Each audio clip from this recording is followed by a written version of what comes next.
भगवान ओशो से जुड़े रहने के लिए चैनल को सब्सक्राइब करें, वीडियो को लाइक करें। शरीर को भी हम बाहर से ही जानते हैं। जैसे कोई किसी महल के बाहर घूम ले, दीवारों का बाहरी रूप देख ले और समझे कि यही महल है। ऐसा ही हम अपने शरीर को भी बाहर से देखते हैं। बाहर से दिखाई जो पड़ता है शरीर वही नहीं है। शरीर को भीतर से देखकर तत्क्षण शरीर से छुटकारा हो जाता है। बाहर से तो शरीर का जो रूप दिखाई पड़ता है वो ढका हुआ आवृत रूप है। भीतर से शरीर की वस्तु स्थिति दिखाई पड़ती है, जैसा शरीर है। बुद्ध अपने साधकों को भेजते थे मरघट, लाशों को देखने के लिए, हड्डियों को देखने के लिए, खोपड़ियों को देखने के लिए। शरीर भीतर से वैसा है, सब ढका है चमड़ी के आवरण में। अन्यथा शरीर से इतनी आसक्ति, इतना मोह, इतना ममत्व पैदा न हो।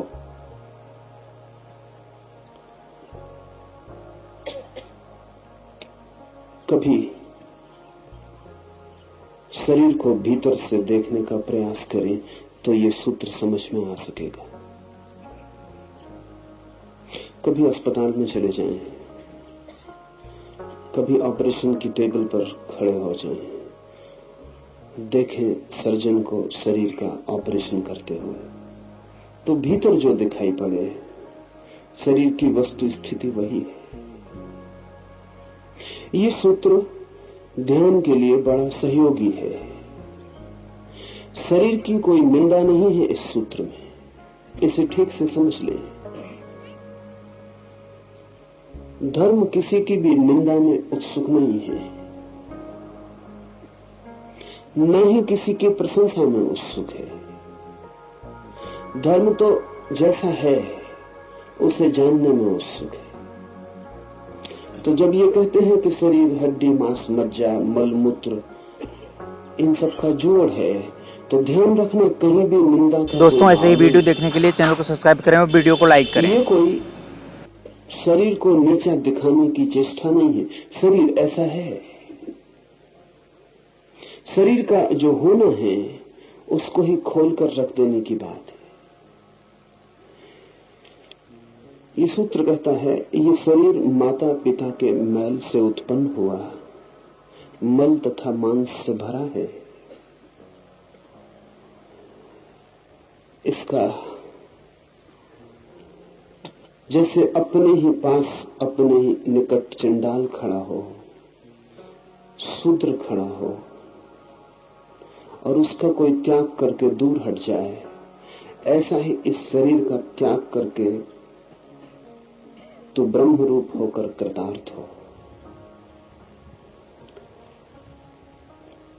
चंडाल। दोस्तों, अगर आप ओशो की वीडियो मिस नहीं करना चाहते तो चैनल को सब्सक्राइब करें, वीडियो को लाइक करें और कमेंट में ओशो नमन जरूर लिखें। बड़े मूल्यवान शब्द हैं।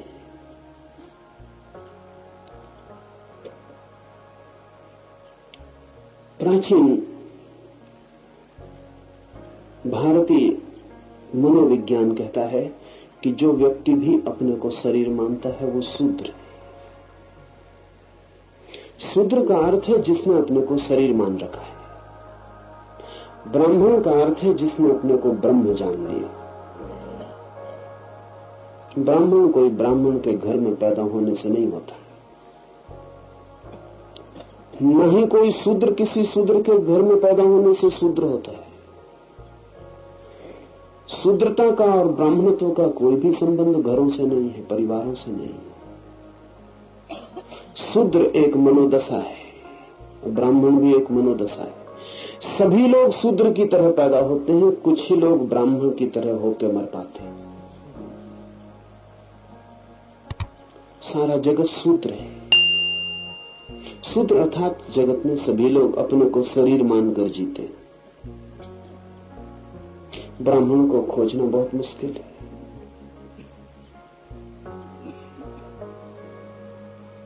ब्राह्मण के घर में पैदा होना कोई कठिन बात नहीं, ब्राह्मण होना बहुत मुश्किल है।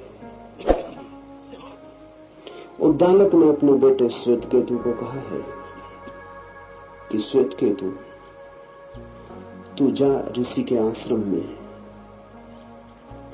और ब्राह्मण होकर लौट। श्वेतकेतु ने पूछा, लेकिन ब्राह्मण में हूं ही, ब्राह्मण का पुत्र हूं। तो उद्दालक ने बड़े मीठे वचन कहे और बड़े तीखे। उद्दालक ने कहा, हमारे घर में ऐसा कभी नहीं हुआ कि कोई सिर्फ हमारे घर में पैदा होने से ब्राह्मण हुआ। हम वस्तुतः ही ब्राह्मण होते रहे हैं। तो तू जा गुरु के आश्रम में और ब्राह्मण होकर वापस लौट। बाप से कहीं ब्राह्मणत्व मिला है? गुरु से मिलता है। और हमारे घर में नाम मात्र का ब्राह्मण कभी भी नहीं हुआ। हम सदा ही ब्राह्मण होते रहे हैं। तू जा, और जब ब्राह्मण हो जाए तो वापस लौट आना। ये सूत्र कहता है, शूद्र की भांति, चांडाल की भांति इस शरीर से दूर हट जाओ।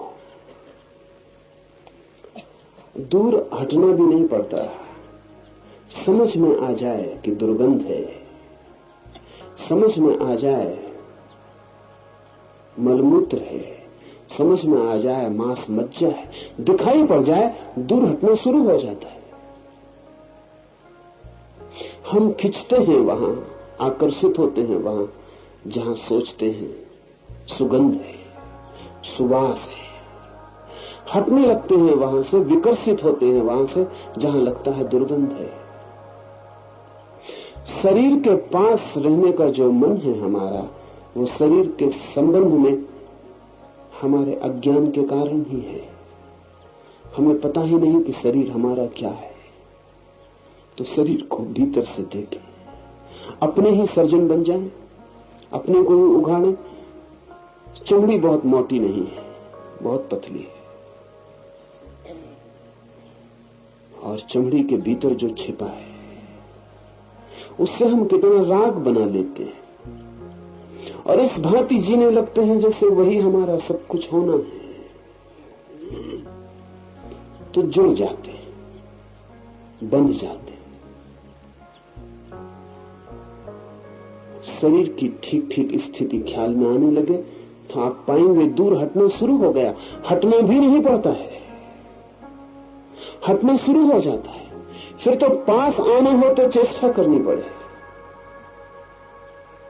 लेकिन हम शरीर के पास हैं, उसका एक ही अर्थ है कि हमने कभी शरीर को भीतर से देखा नहीं। हम भी अपने शरीर को दर्पण में देखकर जानते हैं। दर्पण में जो दिखाई पड़ता है वो हमारे शरीर का बाह्य आवरण।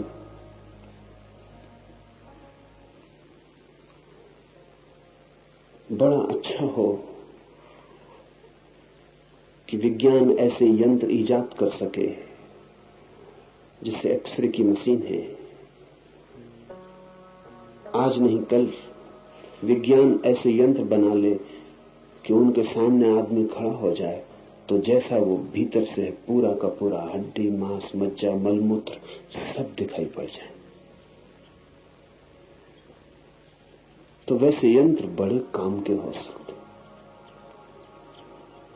आपको अपने शरीर की पूरी स्थिति पता चल जाए, आप तत्क्षण पाएंगे आत्मा और शरीर के बीच फासला हो गया। वो जो सेतु थे टूट गए, जो जुड़ाव था वो मिट गया और दूरी बढ़ने लगी।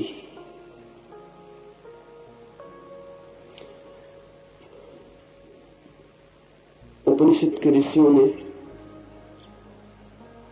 और वो आंख पैदा करने की कोशिश की है जिससे आप भीतर झांक सकें, चमड़ी के भीतर झांक सकें, अपनी ही चमड़ी के भीतर झांक सकें। सत्य मुक्तिदायी है। स्वयं के शरीर का सत्य पता चल जाए तो भी मन मुक्त होना शुरू हो जाता है। असत्य बंधन है, नहीं हम जिससे जानते उससे हम बंध जाते। हे मुनि, महाकाश में घटाकाश की तरह परमात्मा में आत्मा को एक रूप करके अखंड भाव से शांत हो जाए। जब शरीर की व्यर्थता दिखाई पड़े, शरीर का असार होना दिखाई पड़े और शरीर केवल एक गंदगी का ढेर मालूम होने लगे, और जब शरीर से दूरी बढ़ने लगे, तभी परमात्मा से निकटता होनी शुरू होती है। शरीर के जितने निकट, परमात्मा से उतने दूर। शरीर से जितने दूर, परमात्मा के उतने निकट। शरीर से जितने जोर से हम बढ़े हैं, उतने ही उस अशरीरी चैतन्य से हमारा फासला है। जब शरीर की तरफ पीठ हो जाती और जब शरीर से दूरी बढ़ने लगती है, तो शरीर से दूरी बढ़ने का एक ही मतलब होता है कि आत्मा से निकटता बढ़ने लगती है। आत्मा है एक छोर, शरीर है दूसरा छोर, बीच में हम लगते हैं आत्मा के बहुत। इसलिए शरीर से दूर हटने को ध्यान की एक प्रक्रिया की तरह लिया गया है। इसके कई दुष्परिणाम भी हुए हैं, क्योंकि जब पश्चिम में भारतीय शास्त्रों का पहली दफा अनुवाद हुआ, तो उन्हें लगा कि ये तो शरीर के दुश्मन मालूम पड़ते। ऐसा है नहीं, ये सिर्फ उपाय है। शरीर की वस्तुस्थिति जानने से तत्काल चेतना भीतर की यात्रा पर निकल जाती है। शरीर का ठीक ठीक बोध होते ही शरीर पर पकड़ ढीली हो जाती। वो पकड़ ढीली हो सके, इसलिए इस बोध को तीव्र करना जरूरी है।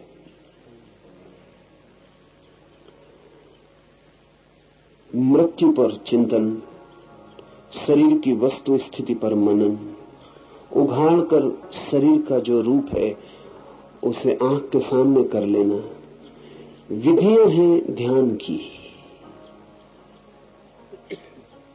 इनसे आदमी भीतर की तरफ सरकना शुरू हो जाता है, और वो सरकना सहज हो जाता है, उसके लिए चेष्टा नहीं करनी पड़ती।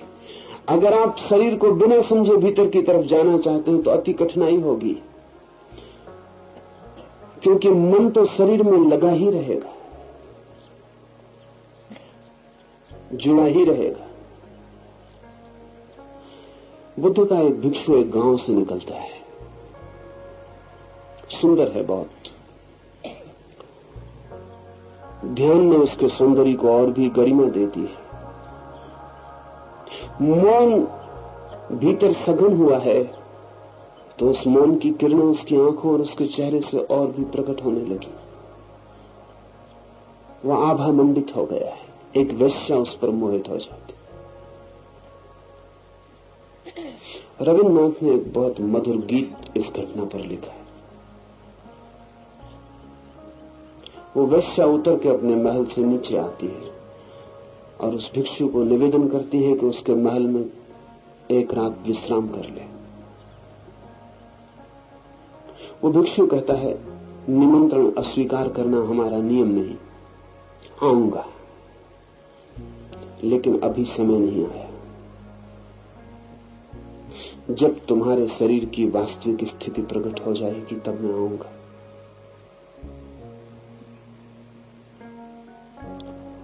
अभी तुम भूल में हो, जिस दिन तुम जगोगी मैं आऊंगा।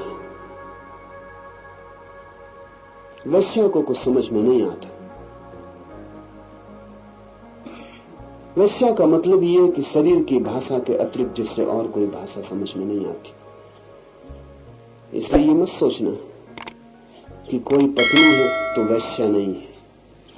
शरीर की ही भाषा समझ में आती हो तो वेश्या ही है। जब तक आत्मा की भाषा समझ में ना आए तब तक कोई वेश्या होने से ऊपर उठ नहीं सकता। और वेश्या का मतलब स्त्री मत समझना, वैश्य भी। शरीर की भाषा समझ में आए और शरीर से ही मोल तोल चलता हो, इतना ही मतलब है वेश्या का। शरीर पर ही सब टिका हो मन, वही हो व्यवसाय। भिक्षु ने कहा, आऊंगा जरूर, लेकिन जब तुम्हारा शरीर अपनी वस्तु स्थिति में आ जाएगा। उस वेश्या ने कहा, पागल हो गए, यही है समय, अभी मैं हूं युवा, अभी सौंदर्य है अपने शिखर पर। शरीर इससे बेहतर हालत में फिर कभी ना होगा। उस भिक्षु ने कहा बेहतर की चिंता नहीं है, वास्तविक की चिंता है। जब वास्तविक होगा आ जाऊंगा। उस वेश्या ने कहा मैं कुछ समझ नहीं पा रही हूं, थोड़ा स्पष्ट करके कह दे। उस भिक्षु ने कहा कि जब कोई भी तुम्हारे पास ना आएगा तब मैं आ जाऊंगा, क्योंकि तब शरीर वास्तविक स्थिति में होगा। तब शरीर बाहर भी वैसा ही दिखाई पड़ने लगेगा जैसा भीतर है। अभी भीतर जैसा है वैसा बाहर नहीं दिखाई पड़ता। जब कोई भी तुम्हारे पास ना आएगा तब मैं आ जाऊंगा। फिर बहुत वर्ष बीत गए। वेश्या वृद्ध हो गई, सारे शरीर पर कोढ़ फैल गया, अंग अंग उसके गलने लगे। गांव ने उसे उठा के बाहर फेंक दिया। ये वही गांव था जो उसके द्वार के आसपास मंडराता था। ये वही लोग थे जिनको उसके मकान में प्रवेश नहीं मिलता था, जो उसकी दूर से झलक ले लेते थे तो भी अपने को तृप्त अहोभागी समझते थे। उन्होंने उसे गांव के बाहर फेंक दिया। अंधेरी अमावस की रात है, वो प्यासी गांव के बाहर तरफ रही, कोई उसे पानी पिलाने को भी नहीं। उस रात वो भिक्षु आया और उस भिक्षु ने उसके सिर पर हाथ रखकर कहा कि मैं आ गया। अब शरीर अपनी वास्तविक स्थिति में, अब कोई तुम्हारे पास आता नहीं। अब शरीर बाहर भी वैसा ही हो गया जैसा भीतर। अब बाहर भीतर का फासला टूट गया, बीच की चमड़ी ने जो अवरोध डाले थे वे मिट गए। अब भीतर की जो मांस मज्जा है वो बाहर भी झलकने लगी। अब भीतर की जो गंदगी है वो बाहर भी आ गई। अब तुम बाहर भीतर एक हो गई हो। अब मैं आ गया हूं। इसी दिन के लिए मैंने वायदा किया था, जब कोई भी नहीं आएगा तब मैं आ जाऊंगा।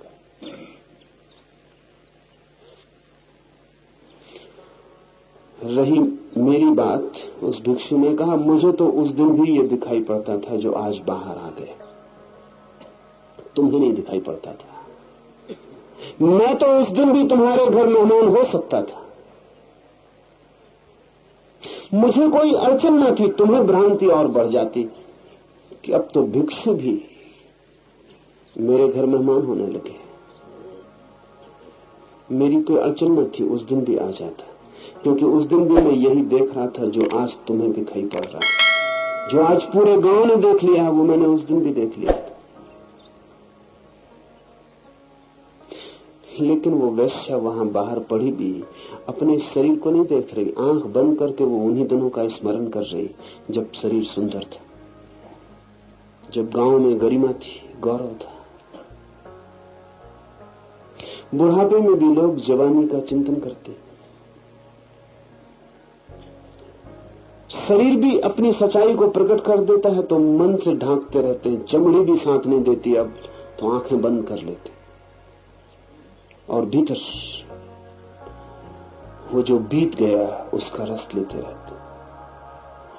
बूढ़ा भी जब जवानी का रस लेता है तो समझना कि वो शूद्र ही मरेगा, और जब जवान भी बुढ़ापे को आने के पहले ही शरीर में देख लेता है तो समझना कि ब्राह्मण होकर मरेगा।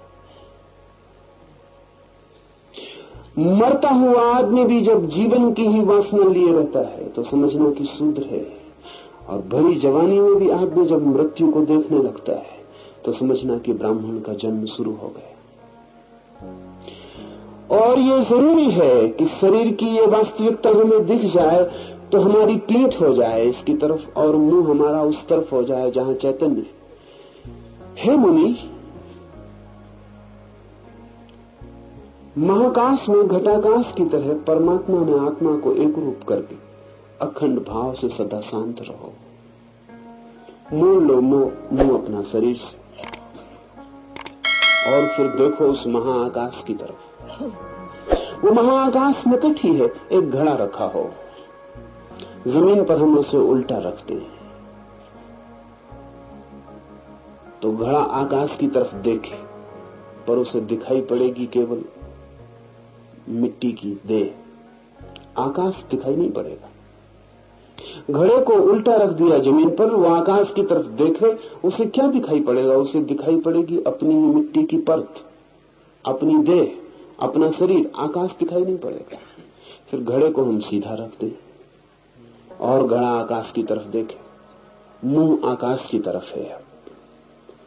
तो अब घड़ा देख पाएगा कि देह में नहीं हूं, और अब घड़ा ये भी देख पाएगा कि जो छोटा सा आकाश मेरे भीतर है वही आकाश बाहर है, और हम दोनों के बीच कहीं भी कोई अंतराल नहीं है। हम दोनों अविच्छिन्न हैं। सतत मैं ही फैलता चला गया हूं इस आकाश में, सतत ये आकाश ही मुझ तक चला आया है, और बीच में कहीं कोई अवरोध, कहीं कोई सीमा, कहीं कोई दीवार नहीं है। ठीक ऐसी ही घटना घटती जब आप शरीर की तरफ देख रहे होते हैं, तो आप उल्टे घड़े की तरह रखें, आपको शरीर दिखाई पड़ता है। जब आप शरीर से मुंह मोड़ते हैं, आप सीधे घड़े की तरफ हो गए। अब आपका मुंह आकाश की तरफ खुलता है। जैसे ही कोई व्यक्ति शरीर से मुड़ता है, तत्क्षण आकाश की तरफ उन्मुख हो जाता है, और पहली दफा उसे दिखाई पड़ता है कि जो विराट फैला हुआ है उसमें और मुझ में कहीं भी कोई रत्ती भर का भेद नहीं है। मैं ही विराट हो गया हूं, विराट मुझ तक आ गया है। हे मुनि, महाकाश में घटाकाश की तरह परमात्मा में आत्मा को एक रूप करके अखंड भाव से शांत रहो, और जैसे ही ये दिखाई पड़ता है शांति घटित हो जाती। अशांति क्या है? क्या है हमारी बेचैनी? हमारी बेचैनी यह है कि हम बहुत बड़े हैं और बहुत छोटे में कैद। हमारी बेचैनी यह है कि जैसे बड़े आदमी को एक बच्चे के कपड़े पहना दिए हो, वो हिलजुल भी ना सकता हो, और जगह जगह बन गया हो, और कपड़े भी कपड़े के ना हो, लोहे के हो, तो जो अड़चन मालूम होगी वही हम सबकी अड़चन। हम हैं बड़े, बड़े नहीं विराट, और बहुत छोटी देह में कैद। घर बहुत छोटा है, निवासी बहुत बड़ा है। सब जगह अड़चन मालूम पड़ती है, सब जगह सीमा, और सब जगह उपद्रव मालूम पड़ता है। कहां से निकलने की कोई जगह नहीं मालूम पड़ती, और कठिनाई बढ़ गई है, क्योंकि जो हमारा कारागृह है उसे हमने अपना घर समझ लिया, तो हम उसको सजाने में लगे। हम उसका श्रृंगार कर रहे हैं, हम जगह जगह से उसकी सजावट कर रहे हैं। हम कारागृह के भीतर सोने चांदी का इंतजाम कर रहे हैं, हम कारागृह की दीवारों को सुंदर कर रहे हैं, आभूषण दे रहे हैं, और उसी कारागृह में हम बंद हैं। और हमारा मुंह दीवारों की तरफ है, द्वार की तरफ नहीं रहेगा। मुंह उस तरफ रहता है जिस तरफ आकर्षण हो। जहां आकर्षण वहां मुंह, जहां विकर्षण वहां पीठ। जब तक शरीर में आकर्षण हो, मुंह दीवार की तरफ रहेगा, और जैसे ही शरीर में विकर्षण पैदा हुआ, मुंह शरीर की तरफ नहीं रह जाता, पीठ हो जाती। आपके शरीर में भी द्वार है एक, लेकिन वो द्वार आपको तभी दिखाई पड़ेगा जब शरीर से आकर्षण खो जाए। शरीर में द्वार है, उस द्वार को ही हृदय कहा है। जिसको आप हृदय कहते हैं उसको हृदय नहीं कहा है। आप तो हृदय उसको कहते हैं जहां फेफड़ा धड़क रहा है, वहां कोई द्वार नहीं है, वहां तो केवल पंपिंग, श्वास का इंतजाम है। वहां तो खून और वायु का मिलन होता रहता है, उससे हृदय धड़क रहा है। वो हृदय नहीं है। हृदय योग की भाषा में आपके भीतर उस द्वार का नाम है कि जब आप शरीर की तरफ से पीठ कर लेते, जब आप शरीर को देखने के लिए भी उत्सुक नहीं रह जाते, जबकि शरीर में कोई भी रस नहीं रह जाता और विराग का जन्म होता है, तब अचानक आप उस जगह खड़े हो जाते हैं जहां हृदय, जहां से द्वार है, जहां से घड़ा आकाश की तरफ खुलता है। आपके शरीर में बहुत तरह के द्वार हैं, लेकिन द्वारों का पता तभी चलता है जब आप द्वारों पर पहुंचे। जब तक आप न पहुंचे तब तक पता नहीं चलता। छोटा बच्चा है, उस छोटे बच्चे को कोई भी पता नहीं कि उसके भीतर शरीर में एक काम द्वार है, एक यौन द्वार है, उसे कोई पता नहीं। अभी वो बड़ा होगा, जवान होगा, और एक दिन अचानक उसे काम द्वार का पता चलेगा। उस काम द्वार के द्वारा वो संसार में प्रवेश कर सकता है। वो भी शरीर के बाहर जाने का एक मार्ग है। और ध्यान रहे, इसीलिए काम वासना की इतनी आतुरता है। उससे क्षण भर को हम शरीर के बाहर बह पाते, लेकिन क्षण भर को ही, क्षण भर को शरीर भूल जाता है और हम प्रकृति में डूब जाते हैं। एक द्वार है मनुष्य का प्रकृति की तरफ, नीचे की तरफ, और एक द्वार है मनुष्य का परमात्मा की तरफ, ऊपर की तरफ। जब काम वासना से चित्त भरता है तो हम शरीर के निकटतम होते हैं, और जब हम शरीर के निकटतम होते हैं तो वो द्वार खुलता है जिससे हम और शरीरों के जगत में प्रवेश कर जाते हैं। जब हम शरीर के प्रति विरस हो जाते हैं और शरीर से दूर होते हैं, तब वो द्वार खुलता है जहां से हम आत्माओं के जगत में प्रविष्ट हो जाते हैं। शरीर में दोनों द्वार हैं। शरीर में वो द्वार है जो पदार्थ की तरफ जाता है, और वो द्वार भी जो परमात्मा की तरफ। लेकिन शरीर के प्रति विरस हो जाएं, ऐसा सोच सोच के नहीं होगा। ऐसा आप मन में सोचते रहें कि शरीर हड्डी मांस मज्जा है, कुछ भी नहीं, सोचने से नहीं होगा। सोचना तो बताता है कि आपको पता नहीं, इसलिए सोच रहे हैं। अनेक लोग जिंदगी हो गई यही भाव करते रहते हैं बैठ के कि शरीर में क्या रखा है, लेकिन उनको मालूम है कि रखा है, तभी ये भाव करते हैं। ये बार बार कहने की जरूरत क्या है कि शरीर में क्या रखा है? ये वो अपने को ही समझा रहे हैं, अपने ही मन को समझा रहे हैं कि मन मत पड़ शरीर की बातों में, शरीर में कुछ रखा नहीं। लेकिन ये मन कौन है जो शरीर में लग रहा है? ये वही है, वे खुद। और मन का रस अभी कायम है, इसलिए तो समझाना पड़ता है। नहीं, ये सूत्र समझाने का नहीं है, इसको आप दोहराना मत। इसको बैठ के आंख बंद करके आप दोहराना मत। ये सूत्र उद्घाटन का है। इस सूत्र को समझ के आंख बंद करके शरीर के भीतर खोजना कि क्या ये सूत्र सच कहता है कि मांस मज्जा है। इसको मान मत लेना, इसको मान के खतरा हो जाएगा, आप दोहराने लगेंगे। इसकी खोज करना, तलाश करना। हो सकता है ऋषि मजाक कर रहा हो सकता है झूठ बोल रहा हो। ऋषियों ने जो भी कहा है वो विश्वास करने के लिए नहीं है, खोजने के लिए। अपने भीतर खोजना, टटोलना अपनी हड्डियों को, अपने मांस में अपने पंजों को गपाना और खोजना, अपनी खोपड़ी को छूना और देखना वहां क्या है, और सब तरफ से अपने शरीर से परिचित होना। जिस दिन ये परिचय हो जाएगा, और इसमें देर क्या है, तो आज हो सकता है।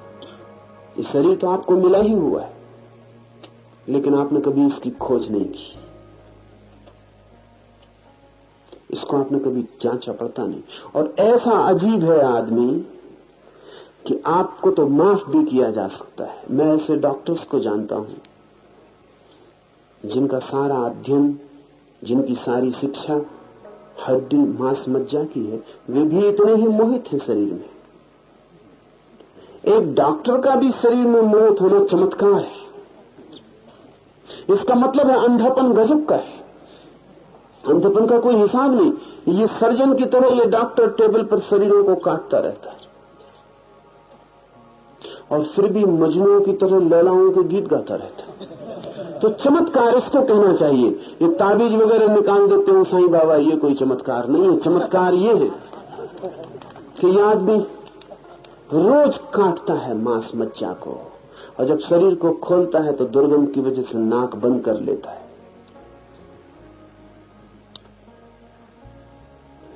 एक एक हड्डी से, एक एक नस से परिचित है। भीतर सुंदर जैसा कुछ भी नहीं है।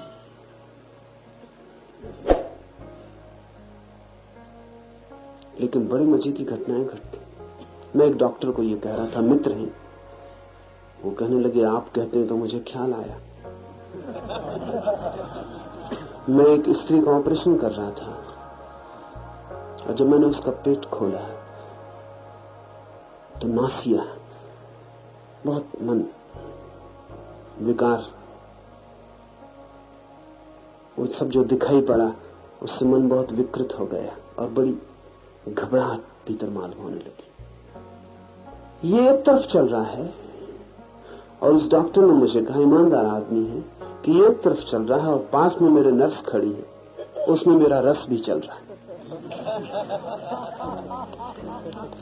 इधर पेट खोल के रखा हुआ हूं, इसको जल्दी किसी तरह निपटाऊं, क्योंकि उस नर्स के साथ मुझे सिनेमा देखने जाना। यह है आदमी का मन। हम अपने को धोखा देने में इतने कुशल हैं। ये भी वही करेगा, ये जाके अभी नर्स का हाथ में ले लेगा और बिल्कुल भूल जाएगा कि हाथ क्या है।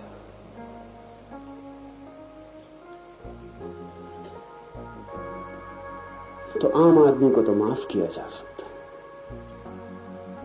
लेकिन डॉक्टर की तुलना में कह रहा हूं, माफ किया नहीं जा सकता, क्योंकि शरीर हमारे पास है और हम उससे भी परिचित नहीं हो पाए, और लोग आत्मा की खोज में निकल जाते हैं, और शरीर तक से परिचित नहीं हो पाए और आत्मा की खोज में निकल जाते हैं। लोग पूछते हैं आत्मा को कैसे पाएं?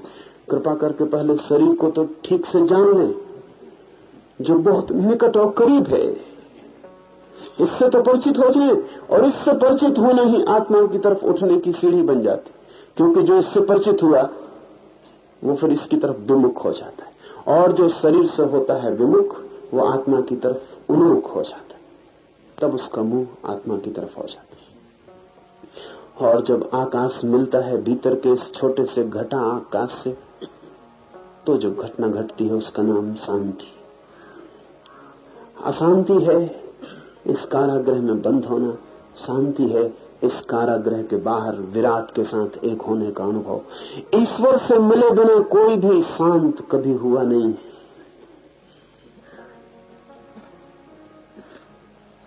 इसलिए जब जितने भी आप उपाय करते हैं शांत होने के, वो व्यर्थ जाएंगे। कमोबेश अशांति हो सकती है, कभी अशांति ज्यादा कभी कम, बस जिसको आप शांति कहते हैं वो कम अशांति का ही नाम है, इससे ज्यादा नहीं। नॉर्मल अशांति, साधारण अशांति हो तो आदमी कहता सब शांत, सब ठीक चल रहा। अशांति थोड़ी बढ़ जाती तो थोड़ी दिक्कत मालूम होती।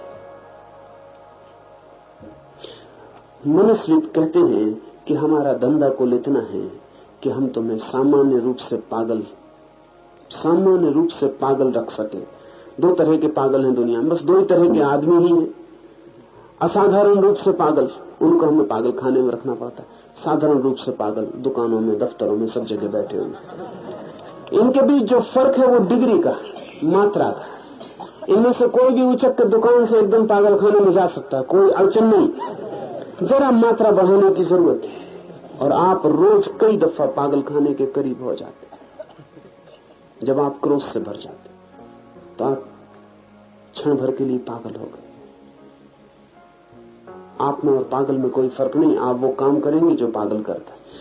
बस फर्क इतना ही है कि आप कभी कभी ऐसा होते हैं। ये पागलपन जो है आपका कभी कभी आता है, किसी का स्थिर हो गया है, जाते ही नहीं, ठहर गया।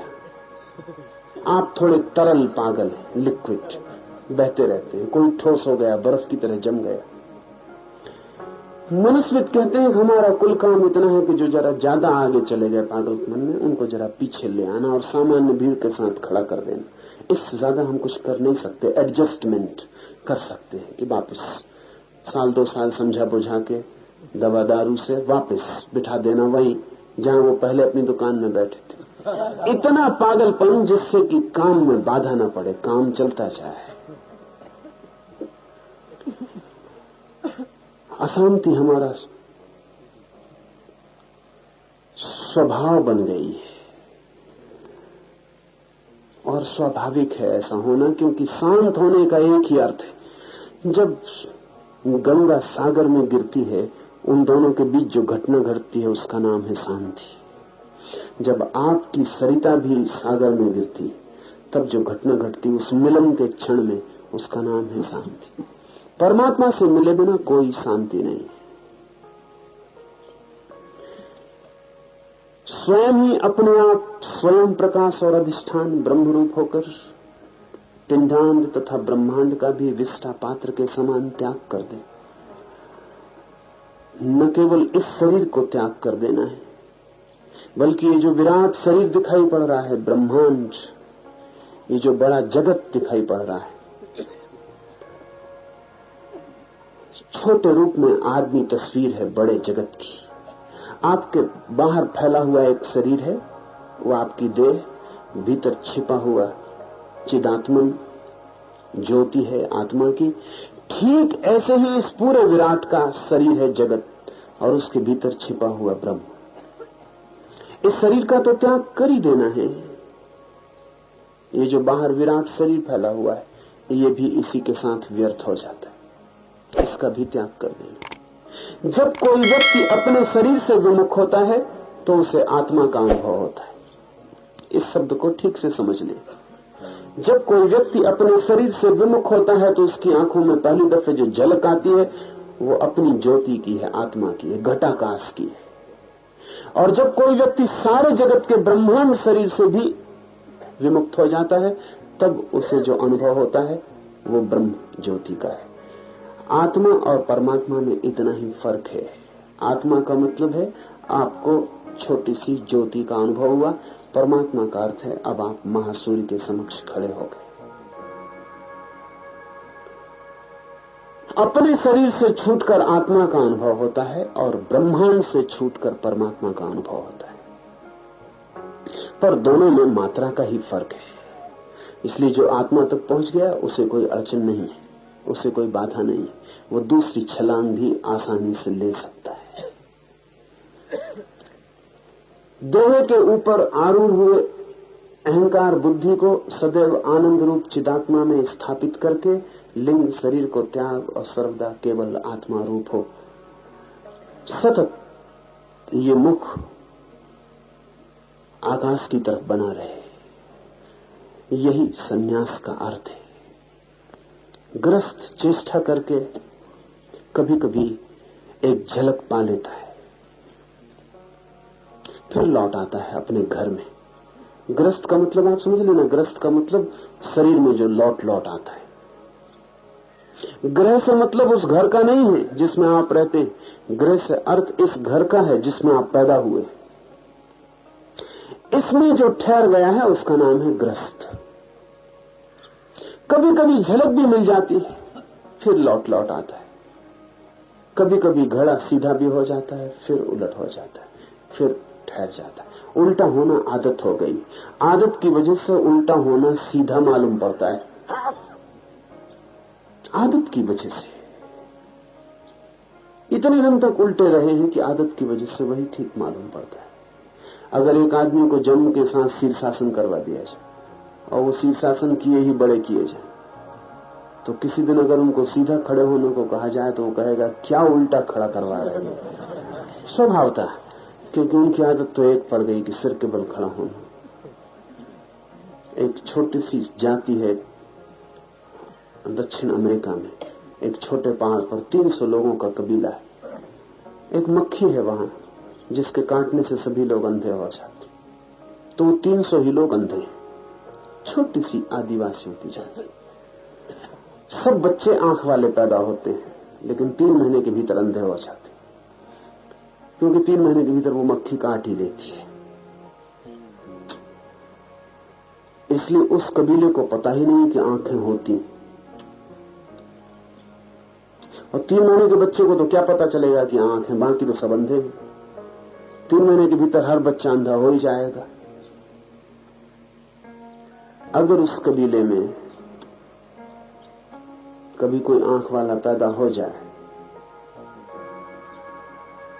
तो निश्चित ही उस कबीले के डॉक्टर उसकी आंखों का ऑपरेशन कर देंगे, क्योंकि बिल्कुल अस्वाभाविक मालूम पड़ेगा। आंख कहीं होती, किसको होती? किसी को नहीं होती। तो कुछ भूल हो गई प्रकृति की, ऑपरेशन कर देना जरूरी हो जाए। अंधा होना स्वाभाविक है, आदत बन गई।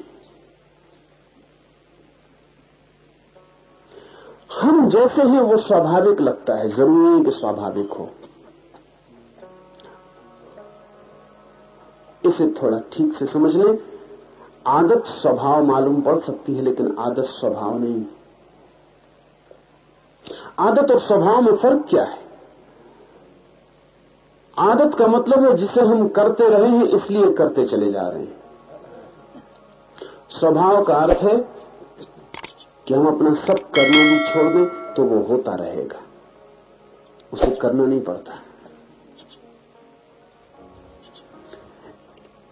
आदत है हमारी शरीर के साथ बंधे होने की, जन्मों जन्मों की, अनंत जन्मों की। ये स्वभाव नहीं है। इसलिए एक दफा आपको ठीक अनुभव हो जाए स्वभाव का तो ये आदत टूट जाएगी, लेकिन झलकें मिल सकती हैं, और झलक मिलती है तो उससे कोई अंतर नहीं पड़ता। झलक जैसे बिजली कौन जाए, फिर अंधेरा घना हो जाता। पुरानी आदत में फिर हम वापस सेटल हो जाते, फिर स्थापित हो जाते।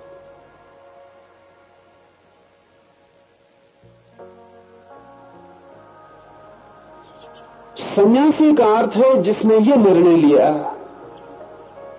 कि अब मैं सतत घर की ओर पीठ ही रखूंगा और सतत खुले आकाश को स्मरण रखूंगा, और निरंतर मेरी चेष्टा जारी रहेगी, उठते बैठते जागते सोते भी। जहां तक मेरा बस चलेगा वहां तक मैं ख्याल रखूंगा कि मेरा मन शरीर से न जुड़े, मेरी आत्मा उस विराट सागर में प्रवाहित होती रहे, बहती रहे। और जब मैं कहता हूं बहती रहे तो सिर्फ शब्द नहीं कह रहा हूं। जब आप इसका प्रयोग करेंगे तो आपको लगेगा ही कि आप सतत बह रहे हैं। जैसे ही आपका मुंह आत्मा की तरफ होगा आपको लगेगा आप सतत उंडे ले जा रहे हैं, आप गंगा की तरह सागर में गिर रहे हैं। ये स्मरण बना रहे, ये सतत स्मरण बना रहे। हे निर्दोष, दर्पण में जैसे शहर दिखाई दे वैसे ही जिसमें इस जगत का भास दिखाई पड़ता है वही ब्रह्म में हूं, इस प्रकार जानकर तू कृतार्थ हो। जिससे दर्पण में प्रतिबिंब दिखाई पड़ता है, लेकिन दर्पण में जो प्रतिबिंब दिखाई पड़ता है वो वास्तविक नहीं। वास्तविक तो दर्पण है जिसमें प्रतिबिंब दिखाई पड़ता है। लेकिन आपको ख्याल हो या ना हो, जब आप दर्पण देखते हैं तो दर्पण नहीं दिखाई पड़ता, प्रतिबिंब दिखाई पड़ता है। जब आप दर्पण के सामने खड़े होते हैं तो आपने कभी ख्याल किया कि आप दर्पण देख रहे हैं? आप चेहरा देख रहे होंगे, दर्पण नहीं देख रहे होते। और जो चेहरा दिखाई पड़ता है वो बिल्कुल नहीं है, वहां बिल्कुल नहीं है, और जो है वो बिल्कुल दिखाई नहीं पड़ता। अगर ऐसा दर्पण बनाया जा सके जिसमें आपको चेहरा न दिखाई पड़े तो दर्पण आपको दिखाई ही नहीं पड़ेगा। वो तो चेहरा दिखाई पड़ता, इससे आप अनुमान करते हैं कि दर्पण है। दर्पण आप अनुमान करते हैं कि है क्योंकि चेहरा दिखाई पड़ रहा है, लेकिन दिखाई चेहरा पड़ता है, दर्पण दिखाई नहीं पड़ता। हाँ, दर्पण में कुछ अशुद्धि हो तो बात अलग है। जितना शुद्ध दर्पण हो उतना कम दिखाई पड़ेगा। अगर हम बिल्कुल निर्दोष दर्पण बना सके तो हमें दिखाई ही नहीं पड़ेगा। महाभारत की सारी कथा ऐसे ही निर्दोष दर्पण के बनने से हुई। किया था मजाक, मजाक महंगा पड़ा। दुर्योधन और उसके सारे भाई अंधे बाप के बेटे थे, तो मजाक किया था। मजाक अच्छा भी नहीं था, क्योंकि जिस मजाक से दूसरे को चोट पहुंचे वो मजाक कम, हिंसा ज्यादा हो जाती।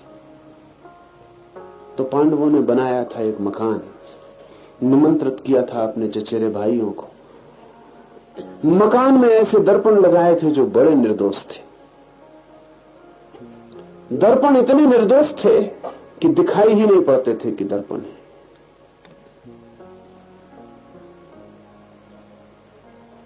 तो अगर दर्पण दरवाजे के सामने लगा था तो दरवाजा दिखाई पड़ता था, दर्पण दिखाई नहीं पड़ता था। दुर्योधन बेचारा उन दरवाजों से निकलने की कोशिश में सिर टकरा गया, उसका गिर पड़ा। द्रौपदी हंसी, उस हंसी से सारा महाभारत पैदा हुआ। उस हंसी का बदला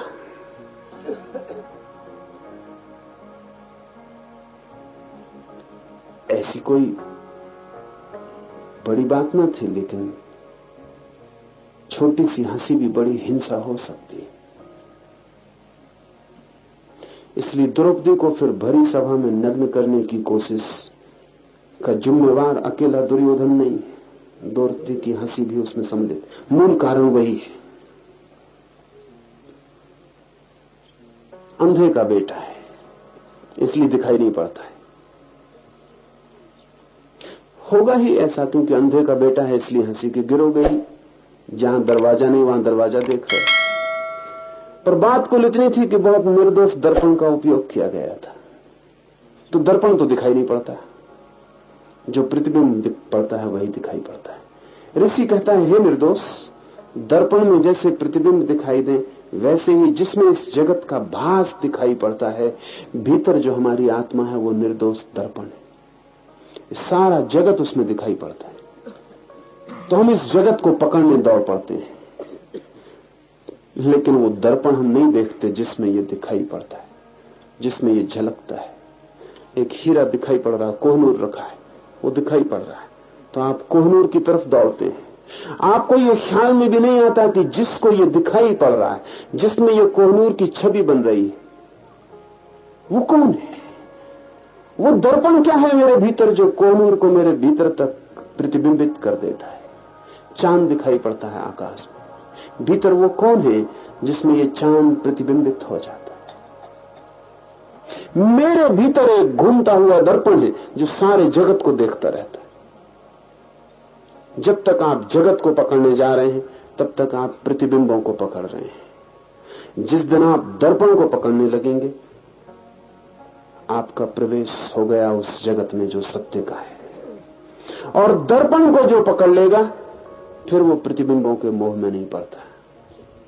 ऐसा नहीं कि फिर प्रतिबिंब बनने बंद हो जाएंगे, प्रतिबिंब बनते रहेंगे, लेकिन तब पकड़ने का आग्रह छूट जाता है। और दर्पण प्रतिबिंबों से कभी विकारग्रस्त नहीं होता। चाहे आप कितने संसारों में भटकते रहे हो, आपका दर्पण निर्दोष बना रहता है। इसे थोड़ा समझ लें। इसीलिए कहा है, हे निर्दोष।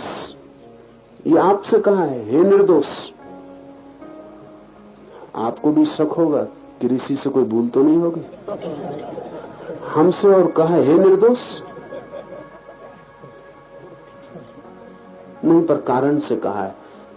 चाहे कितने ही दोष हो जाएं, वो दर्पण निर्दोष ही रहता है।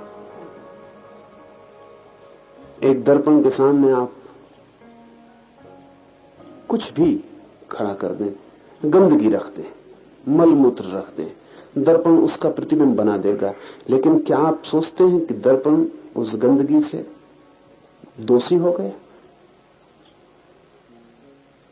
गंदगी हटा दें, दर्पण वैसी का वैसा है, कहीं कोई रेखा भी न छूट जाएगी उस गंदगी की। तो आपके दर्पण के सामने बहुत कुछ घटता रहा है, लेकिन सामने ही घटता रहा है, दर्पण में कुछ भीतर जाता नहीं, जा सकता नहीं। इसलिए कहा है निर्दोष। ये बहुत बुनियादी फर्क है। ईसाईयत कहती है कि अपने दोष छोड़ो, हिंदू चिंतन कहता है जानो कि तुम निर्दोष हो ही। ईसाईयत कहती है छोड़ो पाप, छोड़ो दोष, हटाओ। हिंदू चिंतन कहती है हटाना क्या है, तुम दर्पण हो ये भर जान लो, फिर सब हट गया, तब तुम निर्दोष हो ही। बात एक ही है। अगर कोई हटाने में भी लग जाए, तो सामने से दर्पण के अगर सब दोष हटा दिए जाएं, तो दर्पण निर्दोष मालूम पड़ेगा। तो वो था ही। इस छोर से भी शुरू किया जा सकता है। जैन और हिंदू चिंतन का भी फर्क यही है। इसलिए बहुत मजे की बात है, जैन का भी जोर है दोष को हटाने पर। हटा दो दोष को, तो जितने दोष हट जाएंगे, अगर दोष सब हट जाएंगे, तो दर्पण तो निखालिस है ही, वो निखालिस मालूम पड़ जाएगा। हिंदू चिंतन का जोर है, क्यों व्यर्थ मेहनत करते हो दोस्त के साथ? दर्पण हो, इस सत्य को पहचान लो। फिर पड़े नहीं रहे दोस्त सामने तो भी तुम निर्दोष हो। इसलिए जैनों को ऐसा लगता रहा है, ईसाइयत को भी लगता है कि हिंदू विचार थोड़ा खतरनाक है, क्योंकि इसमें फिर नीति पाप पुण्य के लिए बहुत जगह नहीं रह जाती। खतरनाक है, जितना गहरा सत्य होगा उतना खतरनाक हो जाता है, क्योंकि जितना गहरा सत्य हो उतना शक्तिशाली हो जाता है, और शक्ति में खतरा है। और गलत आदमी के हाथ पड़ जाए तो बहुत खतरा है। और अक्सर गलत आदमी शक्ति की तलाश में होते हैं, उनके हाथ में पड़ जाते हैं। पर हिंदू विचार है बहुत गहन, और बात इसकी है कि भीतर जो तुम्हारा चैतन्य है वो मात्र दर्पण है, जस्ट ए मिरर, मात्र दर्पण। उसमें तुमने जो भी देखा है वो बाहर है, भीतर कभी कुछ गया नहीं। हालांकि भीतर दिखाई पड़ता है। दर्पण के सामने कोई चीज रखो तो जितनी बाहर होती उतनी भीतर दिखाई पड़ती। किरणों के अनुपात का नियम, जितनी बाहर होती है उतनी भीतर दर्पण में दिखाई पड़ती है। तो एक बड़े मजे का सूत्र आप ख्याल में ले लें, जो बात आपको जितनी भीतर दिखाई पड़े जान लेना आपसे उतनी ही बाहर है। अगर कोई बात आपको बिल्कुल भीतरी मालूम पड़े तो बिल्कुल पक्का समझ लेना कि इससे ज्यादा बाहरी चीज खोजनी मुश्किल है। जैसे अक्सर होता है, लोग कहते हैं प्रेम बहुत भीतर है, उसका मतलब ये सबसे बाहरी चीज है, सबसे दूर का मामला है। जब आप कहते हैं कि किसी का प्रेम मेरे बिल्कुल हृदय में प्रवेश कर गया, तब समझ लेना कि आप बहुत दूर की चीज छूने की कोशिश में लगे। इसका मतलब यह हुआ कि कोई बहुत दूर है आपसे, और इसलिए दर्पण में इतने भीतर दिखाई पड़ रहा है। पास की चीजें पास दिखाई पड़ेंगी, दूर की चीजें गहरी दिखाई पड़ेंगी, और जरूरत नहीं है। दर्पण में कोई चीज कितनी भीतर दिखाई पड़ती, इससे भीतर होने का कोई संबंध नहीं। छोटी सी तलैया में भी चांद दिखाई पड़ता है, उतनी गहरा, जितना आकाश में दूर है उतनी गहराई भी नहीं उस तलैया में। आपके दर्पण की कितनी गहराई होती, दर्पण को रख दे नीचे जमीन पर, चांद दिखाई पड़ेगा उतनी ही गहराई में जितना दूर चांद है। बाहर के प्रतिबिंब कितने ही भीतर चले जाएं, भीतर नहीं जाते। भीतर कुछ गया ही नहीं है, कभी जा भी नहीं सकता। मालूम पड़ता है क्योंकि भीतर एक दर्पण है, चैतन्य एक दर्पण है, शुद्धतम दर्पण है। इतना शुद्धतम है क्योंकि कांच कितना ही शुद्धतम हो तो भी कांच तो होता ही है, उतना पदार्थ तो होता ही है, लेकिन शुद्धतम चैतन्य है। अगर हम कभी वायु का दर्पण बना पाए तो वो भी इतना शुद्धतम नहीं होगा जितना चैतन्य का दर्पण शुद्धतम होगा। अगर हम वायु का दर्पण बना पाए और उसमें कोई चीज प्रतिबिंबित हो सके तो हम बराबर प्रतिबिंब को खोजने निकल जाएंगे, दर्पण कोई बाधा भी नहीं देगा। वायु का दर्पण है, आप आर पार चले जाएंगे। चैतन्य का दर्पण और भी शुद्धतम है क्योंकि चेतना इस जगत में सबसे ज्यादा सूक्ष्म घटना है, सबसे ज्यादा सूक्ष्म शुद्धतम शक्ति है, उसमें यह जगत फलित होता है। ऋषि कहता है, हे निर्दोष, दर्पण में जैसे प्रतिबिंब दिखाई पड़ते हो ऐसे इस जगत का भास तेरे भीतर होता है।